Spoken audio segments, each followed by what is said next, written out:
welcome back to my channel. Today I am continuing the thought process of a limited no buy with you guys in this new year because yes, it is now February and this is the time frame where some of our New Year's resolutions tend to crumble. Or 2 weeks ago, whatever. But today, I'm gonna help you stay strong and me stay strong with kind of like purchasing less, being mindful of what we are purchasing. And if you're new here, hi, my name is Nicole. I live in a tiny house on wheels and I have a tiny beauty space, so I don't have room or time for all kinds of new makeup that I don't use. So I'm going to be doing a video today. This will be my second time doing it, and I got the idea from Kelly Gooch. I'm going to be linking her channel below because I think she might be the creator of this type of video. This is makeup I am glad I did not buy. Now, these are some eyeshadow palettes because, first of all, that's the product that talks to me the most, that tempts me, that gets my buying finger a little twitchy and makes me go, ooh, do I want to get that? Just press that buy now button. Luckily, as you guys know, I don't just jump out and buy stuff right away. I take my time. I look at reviews. I look at what people are saying for the most part when new makeup is released, because these are some products that I had said, oh crap, I do want these, or they were kind of on my radar last year with purchase or pass videos.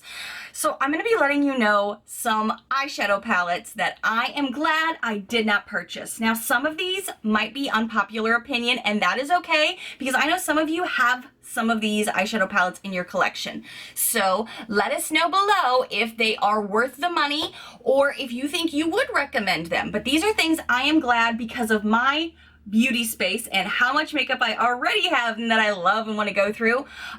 These are things I'm glad I did not purchase. So let's dive in. The first one I'm going to say that I'm happy I haven't purchased, and I hope I really mean it so I don't end up buying it because it is really pretty and it's a lot of colors that totally speak to me. You guys know that when I tell you what it is.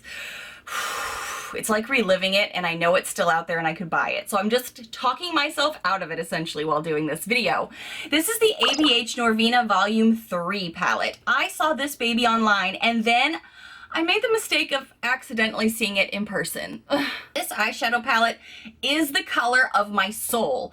Corals and teals are really colors that speak to me and that I love a lot.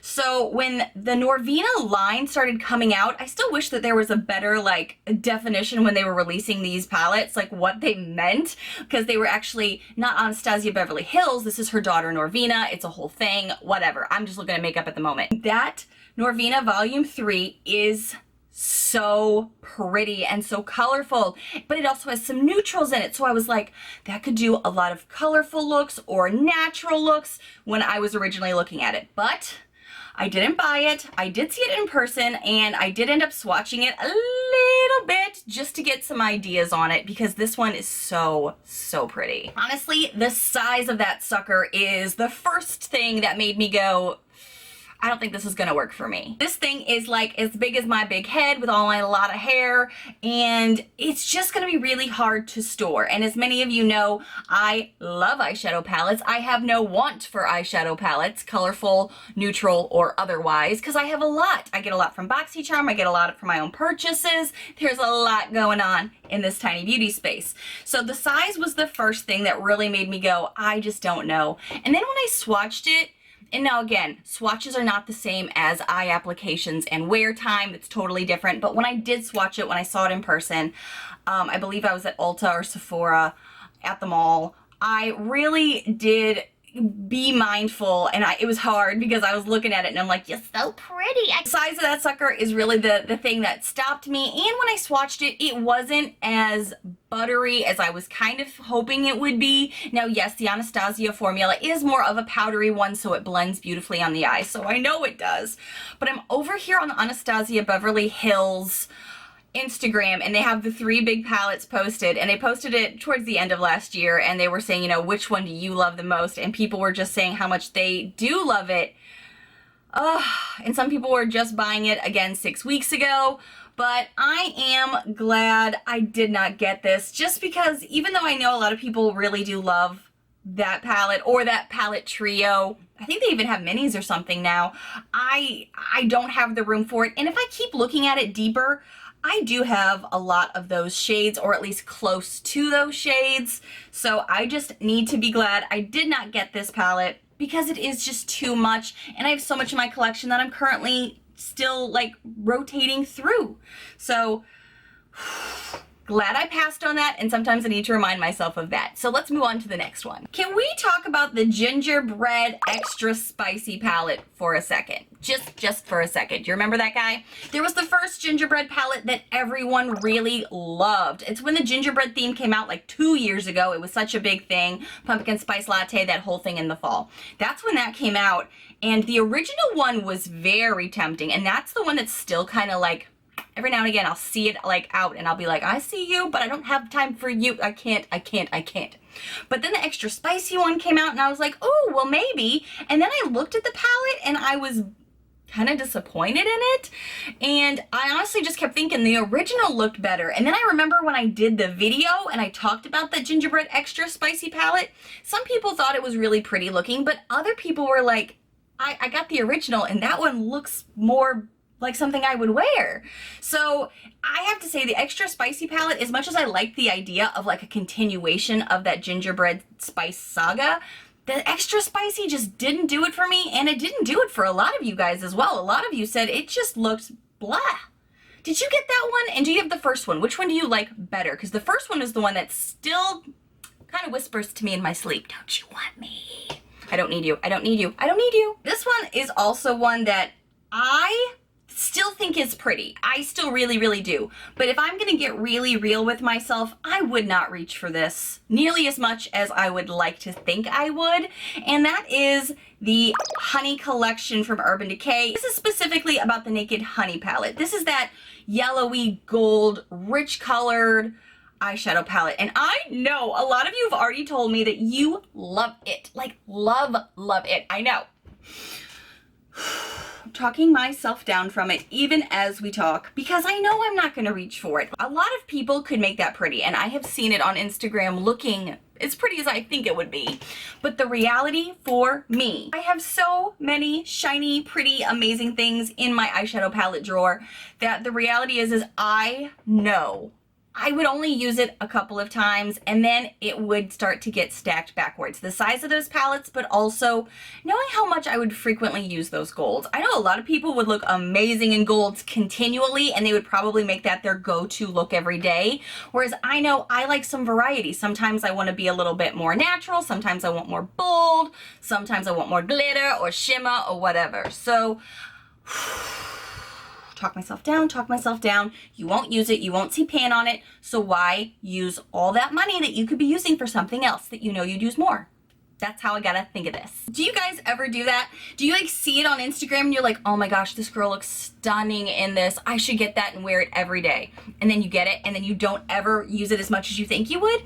That has been my struggle in the past. So we don't need it. I don't need it. So this one is going to be probably also unpopular opinion, but a lot of these are probably all unpopular opinions, so that's okay. But the James Charles palette, the Morphe palette, is really big. So that was the first thing I noticed as a tiny houser. I was like, oh, that's so huge. But also the colors are really pretty, and if you can pull off a rainbow look, or if you do like to do like a full colorful like just purple look or just bold look, that's awesome. I'm staring at the palette right now and it is really pretty, and it does look like it has some great neutrals that you could use for day-to-day use. Looks like it's got a lot of great bold colors. The reality is that I have a limited amount of space, and I did invest in some nice sized palettes last year because I really wanted them, whereas this one wasn't something that was really like speaking to me personally, and have a lot of bold colors already in my collection that are just something I really love. This is going to be an unpopular opinion because I know a lot of people adore this palette. And as I look at it, I'm like, yeah, it's really pretty and it could go really versatile, neutral, colorful, whatever you need. But I already have one Morphe palette. I don't need another one that I have to remember to pull out from the bottom of the stack kind of thing. So for me, really, the James Charles palette came down to size, which is a huge deal, and the colors. It's very bold, it's very vibrant, which is really cool if you are really good at those looks. I'm not so much into the artistry about like those cut creases or anything. That palette just kind of overwhelmed me personally, I think is really also the other thing. Like the size, huge, big issue for me, big indicator of like, I gotta love you to have you in my beauty space. But also that one just might be a little too much for me to try to be using it as consistently as I would like, to see pan on it eventually. Those are reasons for me that I would need to pass on that still to this day. But if you love it, awesome. How much do you love it? Do you use it every day, and have you seen pan? Because that's kind of impressive. Okay, so really quickly I want to talk about, oh, my chair is making noise, sorry. Let's talk really quickly about the BH Cosmetics mini palettes that they did last year for like birthday times. I really didn't like the November one. Although purple is a good color for royalty, I do like it, and aren't we all princesses in our own month? Of course we are. But that little palette didn't speak to me, but also the layout of those little palettes. Why does that bug me? Because I have a big version of that, but the layout kind of bugs me in that one too. Either way, it's kind of like it's got the highlight in the center, so it's like the sun, and then you have the colors rotating around it, which is really cute. But for some reason, the palette shape for that just, it annoys me. I don't know why. I really don't. But also, I feel like they're kind of limiting. The only one I really liked is one that I still have saved, and I think it's the Gemini one because it's got some neutrals, it's got some pops of color in it that is really pretty that I'm still looking at. But I'm really glad I didn't like jump on that bandwagon so much with BH Cosmetics. Those are $14, and I feel like if I was gonna jump on one of the mini palette situations, it would probably have been more like the 9 pans from ColourPop. I really love that formula. I think they're really good with their shipping. Their customer service is good. And I've only ordered from BH Cosmetics website once with my Love Signs palette, and that took quite a while to get. And it's a good product. I do like it, but a bunch of minis in my collection, I like ColourPop a bit more. So for me, it kind of came down to which ones would I like more in my collection to use up. And for me, it's ColourPop. But I still like BH Cosmetics a lot. And this one Gemini palette is still really pretty. This is like the opposite situation where it's like size was good for this, but I didn't like the layout of how they utilized the face of the palette. I feel like we could have gotten more product out of those. The theme was more zodiac themed, so you kind of feel like you can't get you have to get your own month, not everybody else's months or something like that. I don't know. It made me feel a little excluded with the marketing they did with that, which isn't a big deal if you want to get a big picture about it. But the November one, I didn't want.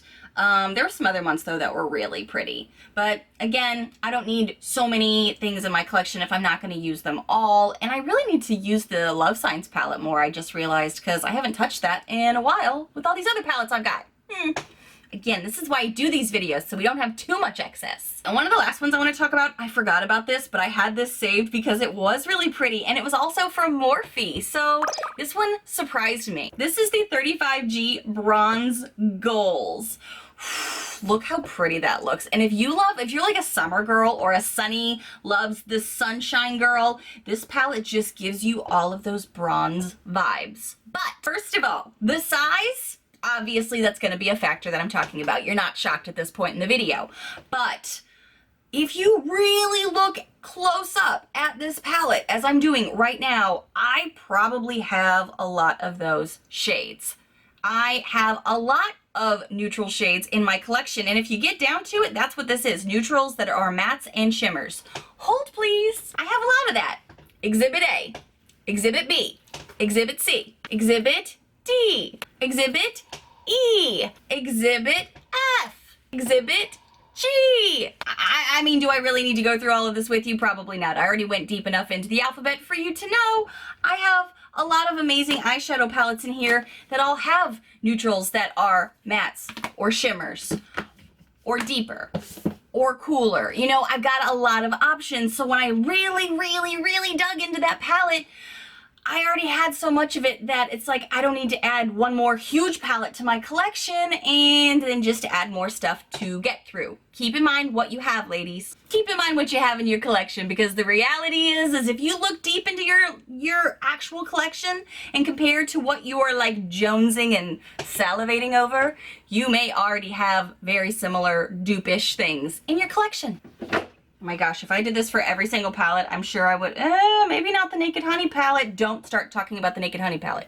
That one's pretty unique beast, but she's pretty, but you won't use her. You don't use a lot of golds. You just don't. Guys, these are all of the eyeshadow palettes in 2019 that I'm really glad I just didn't buy. Yeah, a lot of this is unique to me because I do live in a tiny house and I'm a little bit more of a minimalist than you guys may be, but the reality is, I don't need everything in my beauty space. I just don't. Size matters, it does. Tell a friend. And the amount that I would actually use something is really important to me. And that's something I have to be really honest with myself about when you don't want to be. Because you want to do that thing where you're like, no, I will use this every day and I will do this look and this look and this look and this look and then rotate them. Or so you think you will. And then you realize, oh, I've got other stuff in my collection that I love. So really, when I sit down and look through my makeup, I'm really happy with what I have. So when I bring in like a new contender into my beauty space, it better be amazing and give me all the makeup boners every day in order to be in the elite category that is my beauty space.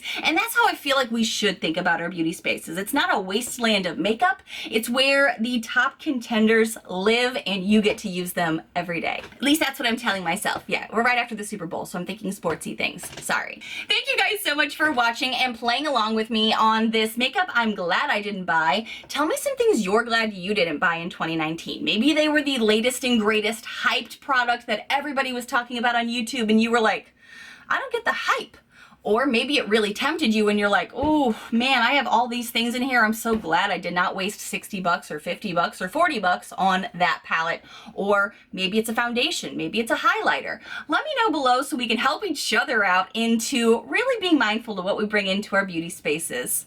Thank you guys so much for watching. And if you happen to be new to my very weird, very loud, unique channel, hi new friends. I hope you take a quick moment to hit that subscribe button down below to see all of the fun, loud, weird, unique videos I do every single week. Bye friends!